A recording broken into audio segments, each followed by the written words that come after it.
ஒரு சிறுவன் அப்பா அம்மா இல்லாதவன் வளரும் போதே முரட்டுத்தனமாக மூர்க்க குணமுடையவனாக வளர்கிறான். 14 வயசு தான். இந்த 14 வயதிலேயே அவனுக்கு எல்லா விதமான கெட்ட பழக்க வழக்கமும் இருக்கிறது. அவனுடைய நண்பர்கள் எல்லாம் அவனை தூண்டி விடுறாங்க. டே, நீ பலம் பொருந்தியவனா, நீ வீரம் மிக்கவனா, அப்படி உன்னை நீ நிரூபிக்கணும் அப்படின்னா அதோ பொறாம்பர் அந்த சின்ன பையன், அவனை நீ கொன்று காட்டு பார்க்கலாம், அவனை நீ சாகடிச்சிரு பார்க்கலாம் அப்படின்னு சொல்லி சேலஞ்ச் பண்றாங்க. சின்ன பையன் 10 வயசு வயம் போயிட்டு இருக்கிறான். அவனை நீ கொலை செய் பார்க்கலாம் அப்படின்னு சொல்லி இவனுடைய நண்பர்கள் எல்லாம் அவனை தூண்டி விடுகிறார்கள். இவனும் தான் ஒரு பலசாலி என்பதை நிரூபிப்பதற்காக, தான் ஒரு வீரன் என்பதை நிரூபிப்பதற்காக அந்த 10 வயது பிள்ளையை அவன் கொலை செய்து விடுகிறான். கொலை செய்தா சட்டம் சும்மா விட்டுருமா? தவறு செய்தா நிம்மதியா இந்த உலகத்துல வாழ்ந்துட முடியுமா?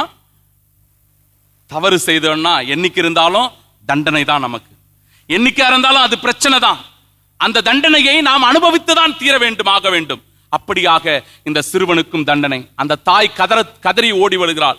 தன்னுடைய குழந்தை, 10 வயது குழந்தை இப்படி இறந்து கிடக்கிறானே அப்படின்னு சொல்லி அழுது புலம்பிக் கொண்டு அவள் ஓடி வருகிறாள். நான் உன்னை சும்மா விட மாட்டேன், என் பிள்ளையை நீ எப்படி கொன்றாயோ அப்படி நான் உன்னை கொல்லுவேன் என்று சபதம் ஏற்கிறார் அந்த தாய். என் பிள்ளையை நீ எப்படி கொன்னையோ அது போல நான் என்ன பண்ண, உன்னை கொல்லுவேன் என்று சபதம் ஏற்கிறார். சரி, கொலை செய்ததற்கான தண்டனை 5 வருடம் இவன் சிறையில் இருக்க வேண்டும் என்கிற தண்டனை கொடுக்கப்பட்டது. 5 வருடம் சிறையில் இருக்கிறான் இந்த 14 வயது சிறுவன். இந்த மூர்க்க குணம் உடையவன் உள்ளேயும் சிறைக்குள்ள போனவனே அங்கேயும் யாருக்கும் அடங்கல. அங்கேயும் அவனுடைய பிடிவாத குணம், அவனுடைய முரட்டு குணம், இப்படி அப்படின்னு சொல்லி ஏகப்பட்ட கம்ப்ளைண்ட் அவன் மேல இருக்குது. இவை அத்தனைக்கும் மத்தியில் காலங்கள் கடந்து ஓடுகிறது. 6 மாத காலம் யாரும் கிடையாது. அனாதை பிள்ளை அவன். அவனை பார்ப்பதற்கு யாரும் வரவில்லை, யாரும் அவனை தேடி வரவில்லை. இப்படி நாட்கள் கடந்து கொண்டிருக்க ஒரு நாள் ஒரு தாய் அவனை பார்ப்பதற்காக வருகிறாள். அந்த ஜெயிலர் போய் சொல்றாங்க, உன்னை பார்க்கறதுக்கு ஒரு அம்மா வந்திருக்கிறாங்க, போய் பாரு அப்படின்னு. எனக்கு யாருமே இல்லையே என்று சொல்லுகிறான் அந்த இளைஞன். உன்னை பார்ப்பதற்காக வந்திருக்கிறாங்க, போய் பார். அந்த இடத்தில் போய் பார்த்த உடனே அவனுக்கு அதிர்ச்சி காத்திருந்தது. வந்தது யாரை அவன் கொலை செய்திருந்தானோ அவனுடைய தாய். அவனை பார்ப்பதற்காக வந்திருந்தாள். அவள் வருகிற போது அவனுக்கு தேவையான பிடித்தமான சில உணவுகளை அவள் சமைத்து கொண்டு வந்திருந்தாள்.